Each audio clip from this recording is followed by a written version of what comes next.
Oscar Bevis for IFL TV in association with MTK Global. I'm here today in Brentwood at the Matchroom Gym, joined by Mr. Spider.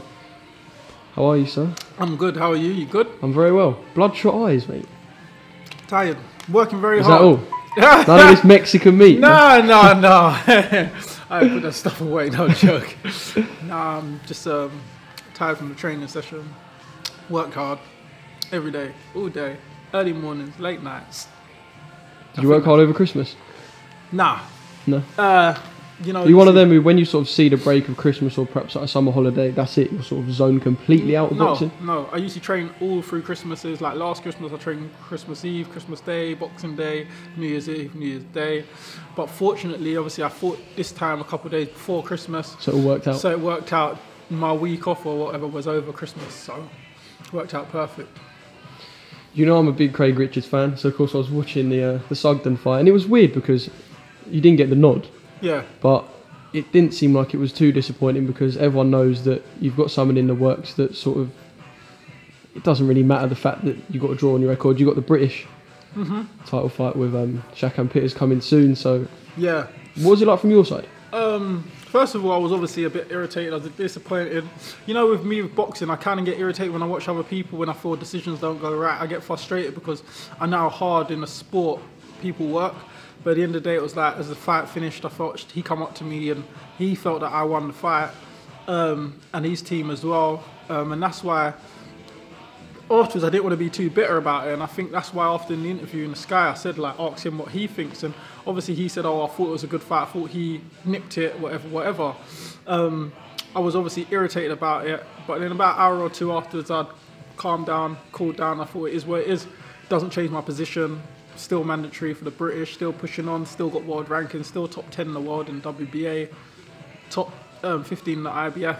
So it's a year where I've still got to push on now. Obviously, I feel like also it made me reflect. I feel like I had 3 good fights against 3 top oppositions last year in the UK, and I feel like I tried different stuff with all 3 of them, and it was kind of like just working what works, tried different camps, and I feel like now you've got the formula. Now I've got the formula. Yeah. I put it all together and see what I need to do for 2020. Now I'm ready to go and I know what to do and what not to do. And it's exciting for me now. Just quickly want to ask one more thing about that fight. It was an 8-rounder, wasn't it? Because I remember tweeting I definitely would have liked to see 4 more rounds because he was a tough geezer. He was a tough geezer. Guy. You think you got him out there? 100%. Everyone knows I would have got him. You could see as the rounds was going on, he was lucky to make the final bell. But what it is for me, I wasn't really going for the gill. I came out, you know, you come out, you're boxing, you realise there wasn't much threat level. I didn't feel like he was hitting to hurt me. It wasn't much intent. I felt like, okay, at some point I'm going to get him out of there. And it was like, I should have probably went through the gears more, stuck to my boxing more. But I felt like I was definitely going to get him out of there. But that was the attitude that I shouldn't have had either way in the fight. I feel like that was something I learned even on the night. A bit complacent there, and as I went through, I saw he was hurt. I think his nose was gone from 3rd or 4th. His eyes was closing, and I thought he's got 4 more rounds. There's no way he's going to get it out. He was tough. He survived through the rounds, and he made it to the final bell. So it was credit to him. At the end, I'd chat with him. I thought he was quite a reasonable, nice guy. So I didn't really want to like kick up too much about it. He seemed like a cool guy, and I understand that he had his opportunity. And he wanted his opportunity, and he'd been calling me out for ages and ages and ages. And he didn't disgrace himself. He didn't disgrace himself, and what he'd done, do you know what? There was little things that irritated me, and I just thought it was like, not his fault. Obviously, he's trying to make a name for himself. He went on after and said, "Oh, I had a week's notice," and he didn't have a week's notice. He was scheduled in an 8-week camp for the 21st, and he was pushing for the fight with me, and they changed his date from the 21st to the 19th, 2 days earlier. So he had an 8 weeks camp for the fight. For anything, I was the one who got called up.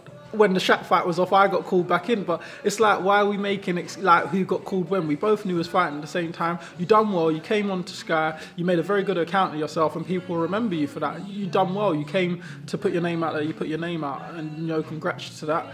But at the same time, I just felt like there were just little things like that after the fight irritated me. But I got over it and moved on. Domestically, obviously, Jake Paul, Andre Sterling, Chad Sugden, 3 very different fighters. Very different, yeah. I want to go back to Andre Sterling actually, because since you've beaten him, he's fought in the Golden Contract. He's had the Golden Contract opportunity where he come up short. He's now got an opportunity for the English title against Dan Aziz. It's almost like he's sort of, you beat him, but his name's got bigger because he beat. Yeah. All right, look, Do you know? And I don't Do you like think saying perhaps, things I mean, like this. it felt like he was getting more opportunities than you at one point before we knew about you for the British title. 100%. Haven't you beaten him yet? But I feel like this is what frustrating? happens. Like a lot of guys, be honest, a lot of these guys who are fighting me, like that boosted his profile. Chad, he fought me. It boosted his profile. Like a lot of these guys I'm fighting, I feel like after they fought me, it's kind of boosted their profile a little bit. And I feel they're all good fighters that I didn't need to take, because it's like all the fighters that I'm ranked above, people ain't taking them. Look in the light heavyweight division. Who's mixing it up this much at domestic level? Do you get what I'm saying? I feel like I'm fighting these guys.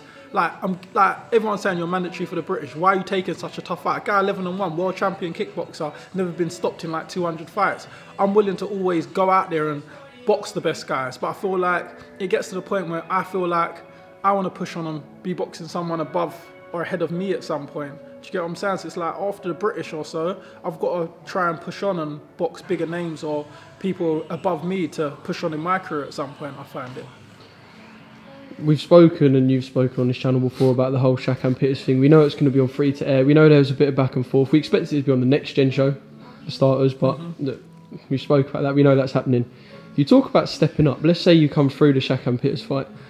There's been a couple of instances, even last year, if you look at Ted Cheeseman with Sergio Garcia, people stepping up a tad too early. Is that something that you're quite wary of? Or? Obviously, I know when you step up, there's a reason why it's called a step up. You've got to be prepared and you've got to understand where you're stepping up to. It's not a situation where you want to step up over the hill. There's levels. As everyone says, there's levels in boxing. So if you're working at level 5, there's no point jumping to level 9. It's like if you step up maybe from level 5 to level 6 or 7. It's like not rocket science. You just step up a little bit. I felt like... Is Shakan Peters a step up? No, I wouldn't say he's a step up. I think he's a good fighter. I think he's another good domestic fighter. I wouldn't say he's a step up because if you look at when I boxed Jake Ball had as much fights as him, but he was ranked above me. He was the favourite for the fight quite easy. He was the guy who was in GB. He was the light heavyweight knocking everyone out. So if you look at, for instance, Shakan Peters and you look at Jake Ball, they both had 13 fights. Look at Jake Ball's knockout percentage ratio. It was about 87%, like compared to Shaq, which I think is probably about 20 or 30%. The ratio of the fighter they are is, I felt like Jake Ball, it's only because the way I beat Jake Ball, people don't give him credit anymore. But if you look at the way everyone was talking about Jake Ball before he fought me or when he was going to fight me, everyone kind of ripped me off of the situation.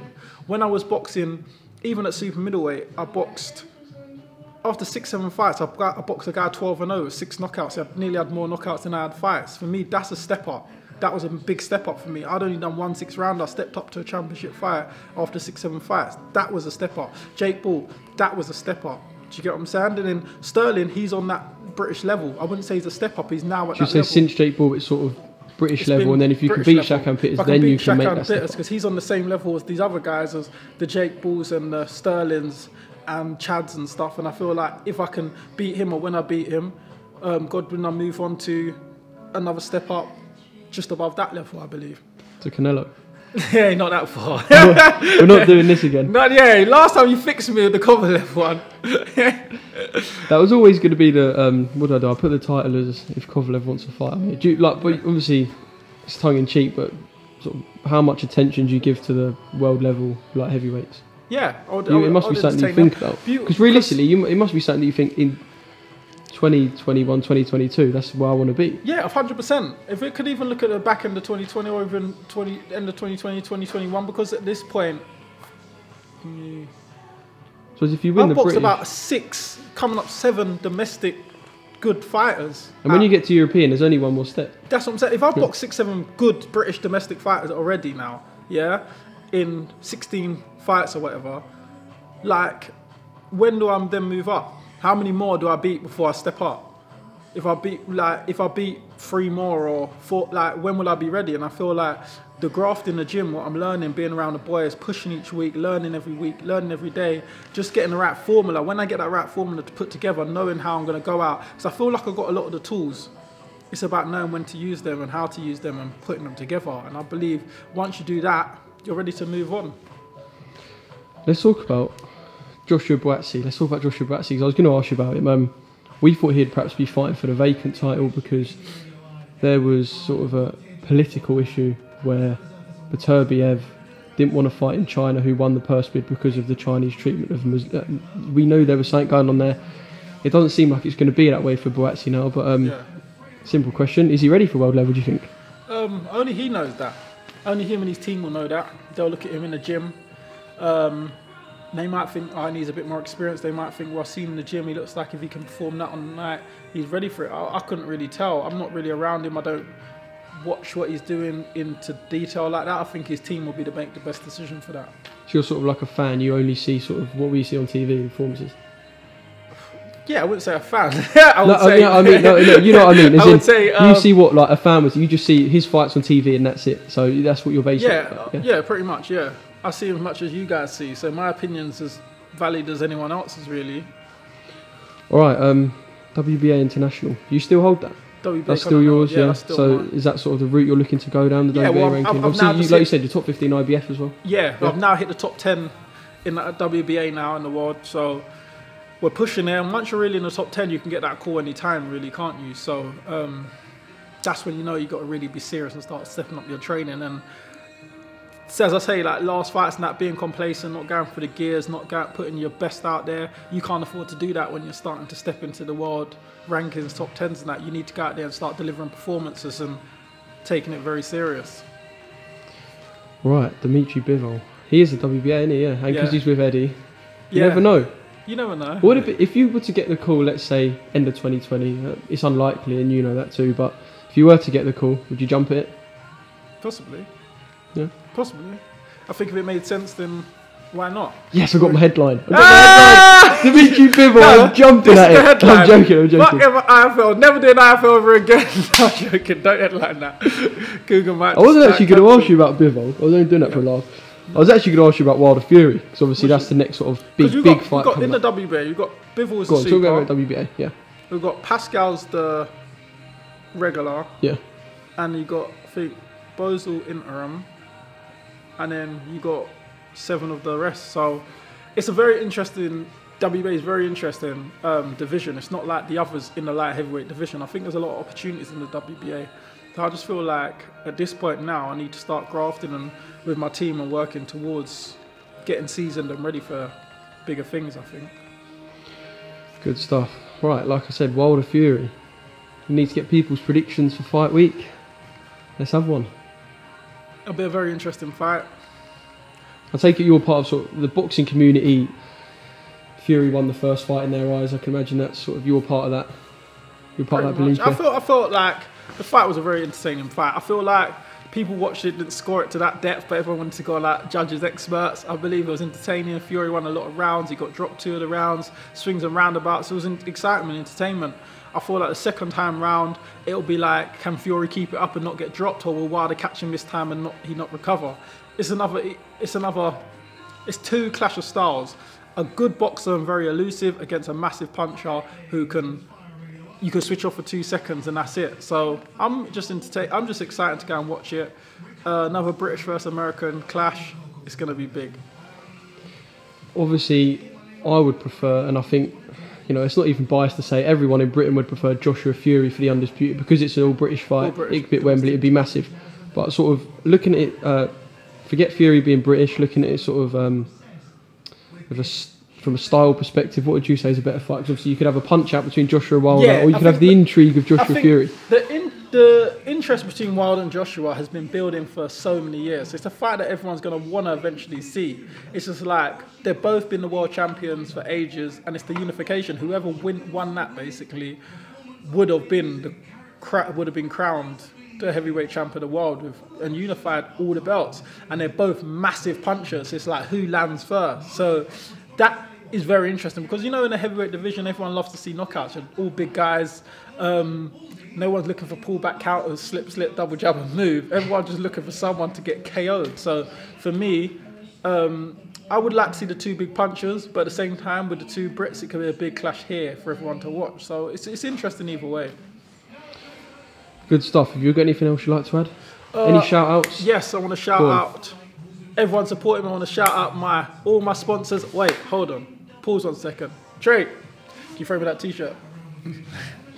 There's nothing better. It is just rolling, by the way. I haven't paused. Here we go. I'd like to shout out all my sponsors. You know, all these people have been on board, helping me. From Thingy, obviously, you.C, the Mill team, they've been helping me for ages. Ringside's been helping me. Everlast's been helping. Kamikaze, check out their clothes. 4 Elite, American brand, you know, they help with managements and sponsorships. They're a US company, and they've come to the UK now, got behind me. My guy, Trey, and his team been helping me out. You know, Capital Ways, they came on board. And Lewis Access, they've been with me all the time. And Sean Primtown, you lot know. Go check him out. So I'd like to shout out all my sponsors. And I'd like to shout out all my supporters who support me every time. You can't forget them. And go check out the merch. Go back. No, I'm joking. I'm not going to sell that. No, I'm joking. No, but I just want to shout out everyone who gives me time, IFL, etc. And 2020, look forward to it. Thanks, and keep on supporting. Thanks. Gold Star Promotions is proud to present Floyd Money Mayweather. The man himself is coming to the UK for his UK tour, February and March 2020. For all info and tickets, goldstarpromotions.co.uk.